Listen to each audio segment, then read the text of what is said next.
पत्र लेखन। पिछले अध्याय में व्याकरण के रचनात्मक लेख में अनुच्छेद का अध्ययन किया था। अध्याय 2 में आज हम अध्ययन करेंगे पत्र लेखन का। इसे इस परिभाषा के माध्यम से समझेंगे। लिखित रूप में अपने मन के भावों एवं विचारों को प्रकट करने का माध्यम पत्र है। पत्र का शाब्दिक अर्थ है ऐसा कागज जिस पर कोई बात लिखी अथवा छपी हो। पत्र के द्वारा व्यक्ति अपनी बातों को दूसरों तक लिख कर पहुंचाता है। हम पत्र को अभिव्यक्ति का एक सशक्त माध्यम भी कह सकते हैं।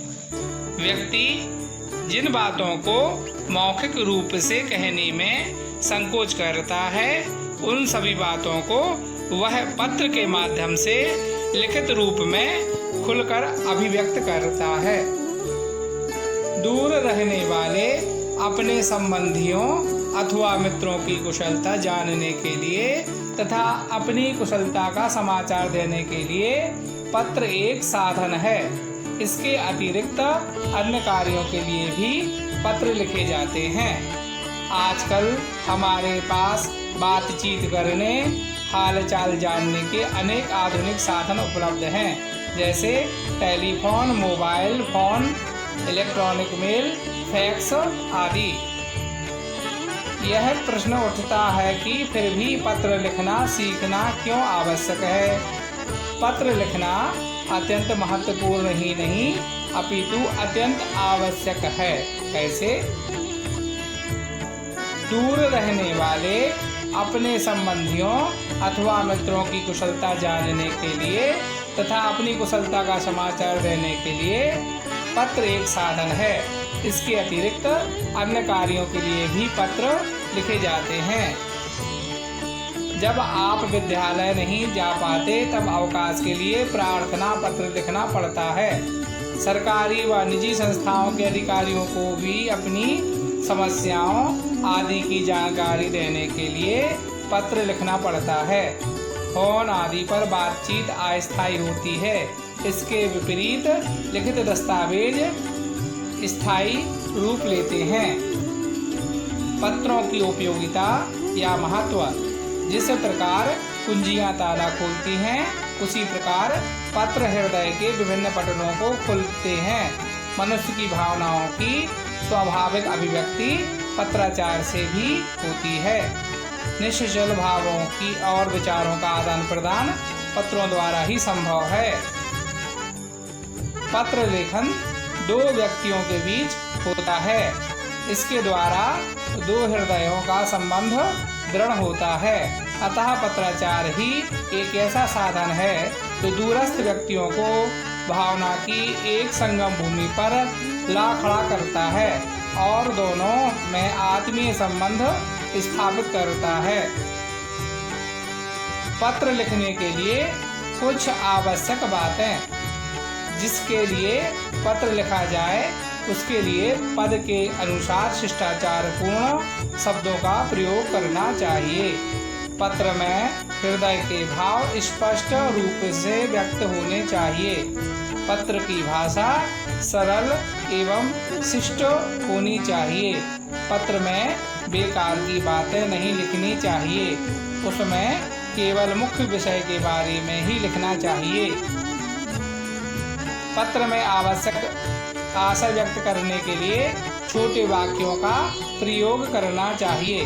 पत्र लिखने के पश्चात उसे एक बार अवश्य पढ़ना चाहिए। पत्र प्राप्तकर्ता की आयु, संबंध, योग्यता आदि को ध्यान में रखते हुए भाषा का प्रयोग करना चाहिए।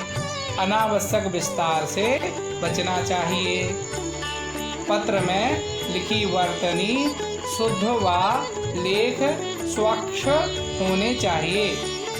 पत्र प्रेषक भेजने वाला तथा प्रापक प्राप्त करने वाला के नाम, पता आदि स्पष्ट रूप से लिखे होने चाहिए। पत्र के विषय से नहीं भटकना चाहिए, यानी व्यर्थ की बातों का उल्लेख नहीं करना चाहिए। अच्छे पत्र की विशेषताएं। एक अच्छे पत्र की 5 विशेषताएं हैं। प्रभावोत्पादकता, अर्थात दूसरों पर प्रभाव छोड़ सके। विचारों की सुस्पष्टता, अर्थात अपने विचारों को स्पष्ट रूप से व्यक्त कर सके। संक्षेपण और संपूर्णता, छोटा हो पर पूर्ण हो। सरल भाषा शैली, जिसकी भाषा शैली ऐसी सरल होनी चाहिए कि सामने वाला व्यक्ति उसे स्पष्ट रूप से समझ सके। बाहरी सजावट, पत्र साफ स्वच्छ लेखनी में लिखा होना चाहिए। शुद्धता और स्वच्छता, पत्र में अनावश्यक काट-छांट या व्यर्थ की किसी प्रकार की सजावट नहीं होनी चाहिए। विनम्रता और शिष्टता, सद्भावना, सहज और स्वाभाविक शैली, क्रमबद्धता, विराम चिन्हों पर विशेष ध्यान और अंत में उद्देश्य पूर्ण, पत्र का उद्देश्य पूर्ण होना चाहिए। प्रभावोत्पादकता, किसी भी पत्र का प्रथम गुण है उसकी जो पत्र अपने पाठक को प्रभावित नहीं करते वे जल्दी ही रद्दी की टोकरी में चले जाते हैं। उनका लिखा जाना और ना लिखा जाना दोनों बराबर है। विचारों की सुस्पष्टता, पत्र में लेखक के विचार सुस्पष्ट और सुलझे होने चाहिए। कभी भी पांडित्य प्रदर्शन की चेष्टा नहीं होनी चाहिए। बनावटीपन नहीं होना चाहिए। दिमाग पर बल देने वाली बातें नहीं लिखी जानी चाहिए। संक्षेपण और संपूर्णता, पत्र अधिक लंबा नहीं होना चाहिए, वह अपने में संपूर्ण और संक्षिप्त हो। उसमें अतिशयोक्ति, वाक्जाल और विस्तृत विवरण के लिए स्थान नहीं है। इसके अतिरिक्त पत्र में एक ही बात को बार बार दोहराना एक दोष है। पत्र में मुख्य बातें आरंभ में लिखी होनी चाहिए। सरल भाषा शैली, पत्र की भाषा साधारणतः सरल और बोलचाल की होनी चाहिए। शब्दों के प्रयोग में सावधानी रखनी चाहिए। ये उपयुक्त, सटीक, सरल और मधुर हों। सारी बात सीधे साधे ढंग से स्पष्ट और प्रत्यक्ष लिखनी चाहिए। बातों को घुमा फिराकर लिखना उचित नहीं है। बाहरी सजावट, पत्र की बाहरी सजावट से तात्पर्य यह है कि उसका कागज संभवतः अच्छा से अच्छा होना चाहिए। लिखावट सुंदर, साफ और पुष्ट हो। विराम आदि चिन्हों का प्रयोग यथास्थान किया जाए। शीर्षक, तिथि, अभिवादन, अनुच्छेद और अंत अपने अपने स्थान पर क्रमानुसार होने चाहिए। पत्र की पंक्तियां सटाकर ना लिखी जाएं और विषय वस्तु के अनुपात से पत्र का कागज लंबा चौड़ा होना चाहिए।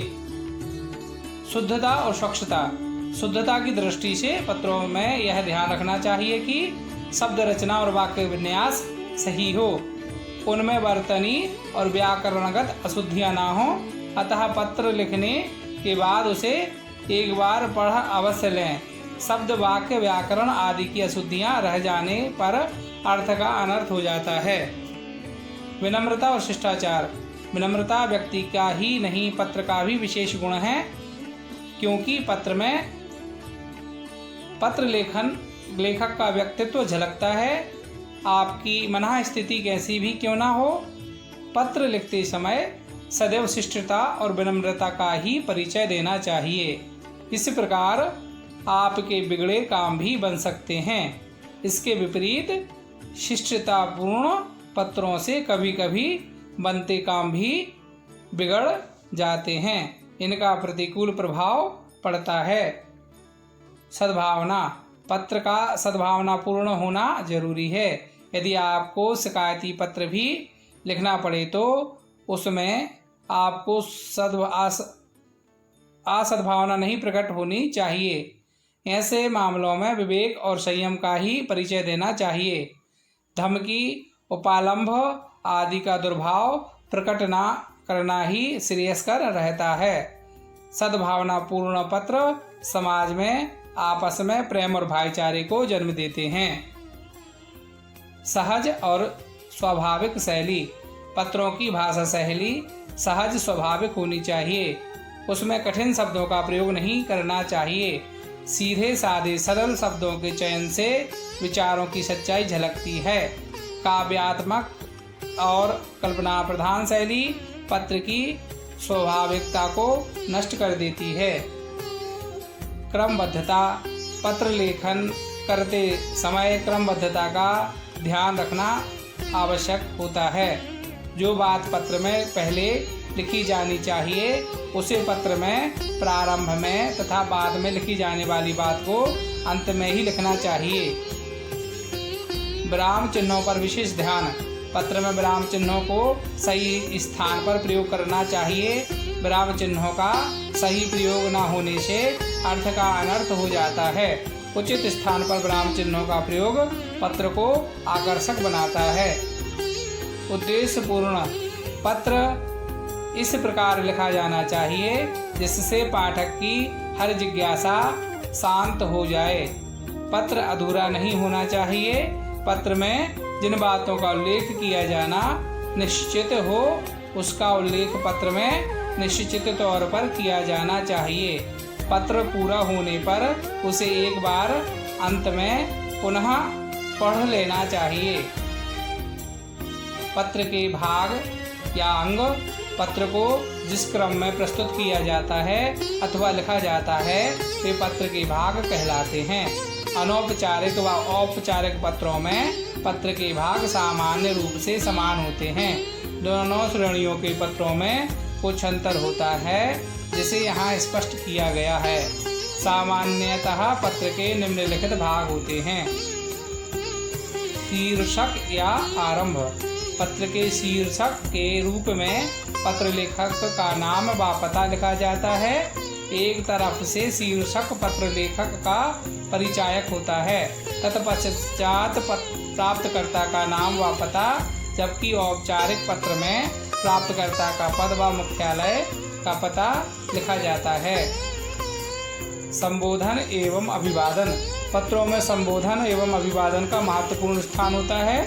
औपचारिक पत्रों में यह प्रायः मान्यवर, महोदय आदि शब्द सूचकों से दर्शाया जाता है, जबकि अनौपचारिक पत्रों में यह पूजनीय, स्नेहमयी, प्रिय आदि शब्द सूचकों से दर्शाया जाता है। विषय वस्तु, किसी भी पत्र में विषय वस्तु ही वह महत्वपूर्ण अंग है जिसके लिए पत्र लिखा जाता है। इसे पत्र का मुख्य भाग भी कहते हैं। यह प्रभावशाली होना चाहिए। जिन विचारों एवं भावों को आप प्रकट करना चाहते हैं उन्हें ही क्रमशः लिखना चाहिए। अपनी बात को छोटे छोटे परिच्छेदों में लिखने का प्रयास करना चाहिए। मंगल कामनाएं, विषय वस्तु की समाप्ति के बाद मंगल कामनाएं व्यक्त करना ना भूलें। ये मंगल कामनाएं पढ़कर वाचक को लगता है कि पत्र लेखक उसका शुभचिंतक है। अंत, पत्र के अंतिम अंग के रूप में आपका भवदीय, आज्ञाकारी, शुभाकांक्षी आदि शब्दों का प्रयोग प्रसंगानुसार किया जाता है। ऐसे शब्दों का उल्लेख उपर्युक्त तालिका में किया गया है। इन शब्दों के नीचे अपने हस्ताक्षर करना चाहिए। इन हस्ताक्षरों के साथ उपाधि आदि का उल्लेख नहीं करना चाहिए। आज के अंक में बस इतना ही। अगले अंक में हम पढ़ेंगे पत्रों के प्रकार व उनके भेद। अब बारी है प्रश्नाभ्यास की, तो लीजिए प्रस्तुत हैं ये प्रश्न।